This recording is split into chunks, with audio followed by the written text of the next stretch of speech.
फिर आज। तो पिछले वीडियो में मैंने बताया था कि मैं एक फर्जी लोन के चक्कर में पड़ गया, तो वो था वंडर लोन। चलिए, तो मैं बताया था कि मैं साइबर क्राइम को आपको मेल किया था, और साइबर क्राइम फिर मुझे 11 को मेल किया, 12 को कुछ भी रिप्लाई नहीं दिया। परेशानी था, टेंशन था। 13 को भी कुछ भी रिप्लाई नहीं आया। 14 को मैं जब ऑफिस आया तो फिर उसने मुझे सुबह सुबह ही मैं वंडर लोन की तरफ से ना बार बार व्हाट्सअप कॉलिंग, मतलब कि वॉइस जो होता है ना व्हाट्सअप में, वॉइस कॉलिंग, मैसेज कि प्लीज़ पेमेंट। और फिर वो उसने बता रहा था कि मैं पेमेंट कर दो आज की, कल आपकी ऐसे मैसेज किया था कि आपकी बैंक को क्लोजिंग कुछ ऐसे करके मैसेज आया था। तो चल ठीक है, मैंने देखा चल ठीक है। इसके बाद में फिर उसने बोला, तो फिर परेशान बार बार कॉल कर दिया। मैं बोला मैं तो सबसे पहले ये किया था कि जैसे ही मुझे पता कि मुझे फ्रॉड है आपसे, मैं अपने अकाउंट को जीरो कर लिया था। जीरो, क्या पता कल मेरे अकाउंट से ये घापला ना कर दे। ओके, जीरो कर दिया। और उसके बाद इसने कॉल किया। मैंने बोला देखो, उस टाइम ऐसा था कि सुबह 10 बजे तक तो मेरे ऑफिस में कोई आया नहीं था।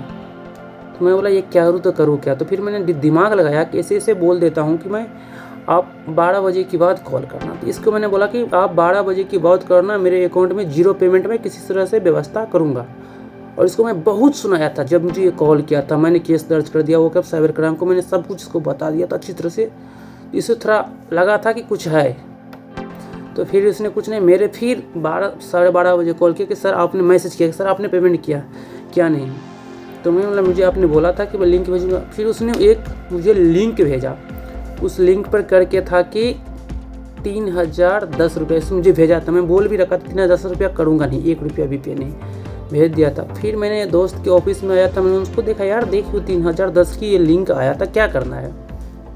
उसने खोला, ये गलत है, ये तो फर्जी बात कर रहा था। भाई यदि मैं तेरे को पे करना है तो ऐप से मैं पे करूँगा ना, क्यों लिंक से पे करूँगा। मैं उसको बोला मैं ऐप से पे करूँगा। बोला नहीं करना तो पड़ेगा। फिर इसने अपने उतर गया गाली गलौज। बस फिर इनकी कॉल को मैंने इग्नोर मारते गया। फिर इसने मुझे जितना लिया था फ़ोटो वगैरह व्हाट्सअप पर जो मैं डीपी लगाता उसका, मेरे पापा का और मेरे वाइफ का और मेरा व्हाट्सअप डीपी को मुझे खींच के स्क्रीनशॉट लेके एडिट करके मुझे भेज रहा था। चल ठीक है, उस टाइम तो कुछ नहीं। और 10 कुछ कॉन्टैक्ट लिस्ट भी बना के भेजा था कि ऐसे कर दूंगा, वायरल कर दूंगा, वो कर दूंगा।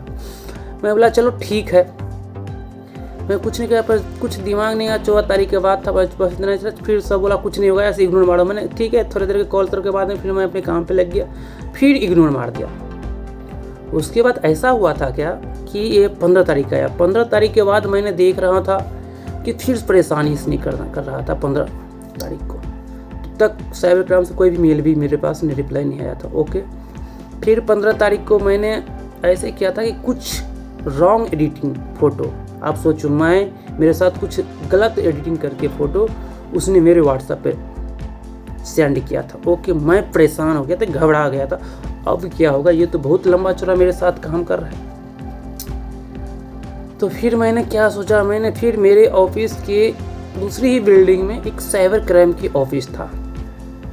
साइबर क्राइम के ऑफिस गया। मैंने बोला सर ऐसा बात है। बोलो फिर उसने बोला कि क्या बात है, बैठो। मैंने बोला सर मेरे साथ ऐसे हो गया है, फर्जीवाद है और मैंने गलत से इंस्टॉल किया, तो मेरा गलती है, मैं अपना गलती एक्सेप्ट करा। और मैंने इसको बोला भी कि जितना लोन दिया हो उतना। उसने फिर मुझे साइबर क्राइम वाले ऑफिसर ने मुझे बताया, पहले ये बता पैसे दिया है या नहीं दिया है। मैं बोला 1 रुपया अभी तक नहीं दिया हूँ। मैंने उसको बोल दिया था कि साइबर क्राइम के ऑफिसर जब तक मैं मेल किया हूँ उसने बोलेगा नहीं तब तक मैं पे नहीं करूँगा। उसने बोला तू ही एक ऐसा आदमी है कि इसे पे नहीं किया या पैसा 1 रुपया नहीं, तो कितनी की लूट लिया है यार। इंसान मुझे पास लूट के आता है, पैसे पे करके क्यों आते हो। फिर पैसे नहीं दिए तब आओ, तब इसी सॉल्यूशन हम निकालेंगे। थोड़ा मुझे खुशी कुछ मिली। फिर उसको मैंने फ़ोटो दिखाया, सर देखो ऐसे एडिटिंग करके मुझे फ़ोटो भेजा है। तो बोला कोई नहीं यार, चलो ठीक है, मैंने देख लिया। फिर बोला उससे केस दर्ज कर दे। मैंने बोला सर ऑनलाइन एप्लीकेशन में केस दर्ज कर रखो साइबर क्राइम के ऊपर, मैं कुछ तो कोई बात नहीं, तो टेंशन मत ले। फिर मैं उसको बोला सर ये फ़ोटो एडिटिंग क्या है, आपके पास जो कैमरे चल रहा है तो थोड़ा क्या कैमरे में तो आ जाएगा ये फ़ोटो, तो आपको अजीब लगेगा। मैं बोला, उसने फिर बोला यार मेरा काम ही है यहाँ पे यही चीज़ देखना, गलत चीज़ के साइबर क्राइम का अर्थ क्या होता है। यही चीज़ होता है ना कि फर्जीवाद करना, किसी का तो ब्लैकमेल करना, वो तेरे साथ कर रहा था। तू जा, टेंशन मत कर, एंजॉय कर, दोस्त के साथ पार्टी कर, उसने मुझे बोला, और 1 रुपया मत देना, जितना भी डरोगे ये डरा के पैसा लेगा। मैं बोला चलो सर ठीक है, और कुछ होगा मैं कुछ नहीं, डरना मत, डरोगे तो ये लूट लेगा, जितना भी देखो उसके लिए कम पड़ेगा। तो ये अंत तक हुआ, और आगे मैं उसके बाद 15 तारीख के बाद क्या हुआ, मैं कैसे प्रोसेसिंग किया, क्या क्या किया, मैं अगले वीडियो में ज़रूर बताऊंगा। तब तक हो सके तो इस वीडियो को आप भी जितने हो सकते शेयर करना, सब्सक्राइब करना, लाइक करना और अपनी कमेंट बताना। और कुछ आपके ओर से भी कुछ जानते हो या कुछ मुझे साझा ज़रूर करना कि ऐसे आप और भी काम कर सकते हो। तो मैं फिर भी कोशिश करूँगा कि कुछ बचने के लिए या साइबर क्राइम से कहीं और जो आप राय दोगे उसके लिए मैं तैयार हूँ करने के लिए। तब तक के लिए ये वंडरलैंड को बैन करो, और सारे एप्लीकेशन जितना भी है आप लोग सबके ट्वीट मारो साइबर क्राइम के पास कि फर्जीवाद को बंद करो, तभी नहीं तो ये देश इंडिया अपना लूट लेगा। जितनी फर्जीवाद है ये चाइना वाले सारे काम करता है। तब तक के लिए मैं बाय, गुड नाइट। अभी मैं नेट को वीडियो बना रहा हूँ, और आप सबकी प्यार की सपोर्ट से अभी थोड़ा मैं हिम्मत की बदौलत से, जो मेरे मम्मी पापा भाई सब ने मुझे सपोर्ट किया है तभी, नहीं तो किसी को बता रहा था कि घर वाले भी इतनी नाराज, तो मेरे मम्मी पापा भाई सब बोलता था, मेरा पापा भी बोला कि कोई डरने की बात नहीं है, ये चीज़ सबके साथ हो सकता है, ये परेशानी करता है, गलत होता है, फर्जीवाद कर सकता है इंसान। और मेरे ऑफिस वाला भी क्या, सबसे मेरे पापा सबसे अच्छे काम किया कि उसने मुझे पूरे मेहनत से, पूरे हिम्मत से मुझे हिम्मत जुटाया कि बेटा टेंशन मत करो, ऐसे होता है, गलती से हो जाता है, लोग ब्लैकमेल करता है। तो थैंक यू पापा कि जो मुझे इतने सब, और thank you all family, all member और ऑफिस फ्रेंड और ऑल वीडियो देखने वाले कि सबकी धन्यवाद देता हूँ कि इतना मुझे सपोर्ट करने के। Love you all of you.